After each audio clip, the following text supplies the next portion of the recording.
ஒரு மகரக்குழி உருவாக்குனா அந்த காரணம் காட்டி பிரைவேட் ஃபைனான்ஸ்காரனும் அந்த குழுவை உருவாக்கி எல்லாரும் கடன்காரங்களாக்கி வச்சிருக்காங்க. புரியுதுங்களா? எல்லாரும் கடன்காரங்களை ஆக்கி வச்சுட்டு வட்டி கட்ட வச்சுக்கிட்டு நாடு வளர்ந்துருச்சுன்னா எப்படி இருக்கு? அவன் கடன் வாங்குறதுக்கு என்ன காரணம்? அவனுக்கு போதுமான இது இல்லைன்னு தானே இருக்கும்.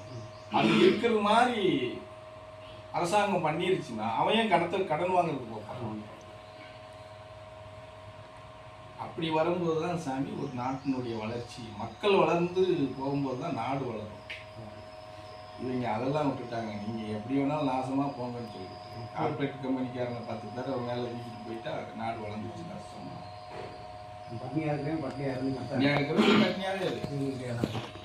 அப்படித்தானே இருக்கு.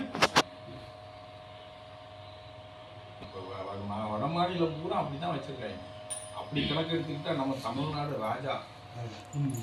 வட மாநிலங்களை நம்ம எடுத்துக்கிட்டா தமிழ்நாடு ராஜ வாழ்க்கை வாழ்ந்துட்டு இருக்கோம். சில மாநிலம் 2 வேளை சாப்பிட்றதுக்கு கஷ்டப்படுது, சில மாநிலம் அன்றாடம் 1 வேளை சாப்பிட்றதுக்கு கூட கஷ்டப்படுது இல்லையா? அப்ப அப்படி மாநிலம் இருக்கும்போது நம்ம மாநிலத்துல பல குடும்பங்கள் சமைச்சு சாப்பிடாம வார்காலில் கொட்டுற குடும்பம் நிறைய இருக்கு.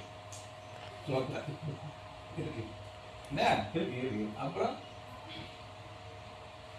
அது நல்லாவே நம்ம தெரிஞ்சுக்கலாம். நீங்க பல ஹோட்டல்ல, பெரிய ஹோட்டல்ல பாருங்க, போய் உட்காந்துட்டு அந்த இதுன்னு ஆர்டர் பண்ணி வாங்கி முன்னாடி வச்சுக்குவாங்க.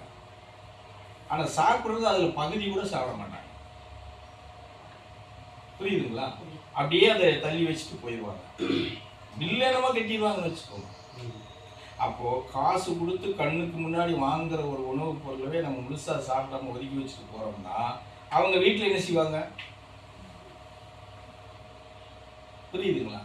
அப்போ இதெல்லாம் பார்க்கும்போது நமக்கு என்னடா அப்படி இருக்கான், இவங்க இப்படி இருக்காங்க அப்படின்னு யோசிக்க கேட்டா எடுத்துக்கலாம். அது அவன் பிறந்த நேரம் அவன் தலையெழுத்து அப்படின்னு பார்க்க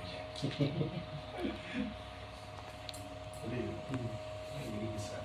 இன்னும் பல மாநிலங்கள்ல பல ஊர்ல கரண்டே இல்லாம இருக்கிறவங்க, கரண்ட் இல்லை, பஸ் போக்குவரத்து இல்லை, அப்படியெல்லாம் நிறைய இருக்கு. அவங்க பாம்போடைய இன்னும் சொல்ல அவங்க ஒன்றும் என்னன்னா ஒரு நல்ல விஷயம்னா, பாம்போட பள்ளியோட நல்ல சகசமா பிள்ளைங்க விளையாண்டது மாதிரி விளையாண்டுட்டு இருக்காங்க. அவங்கள பாம்பு கடிக்கிறது கிடையாது. பிள்ளைக்காரங்க பாம்பு பிடிச்சி இழுத்து விளையாடுதுங்க, அது இது கூட விளையாடுதுங்க, அப்படி வாழ்ந்துட்டு இருக்காங்க.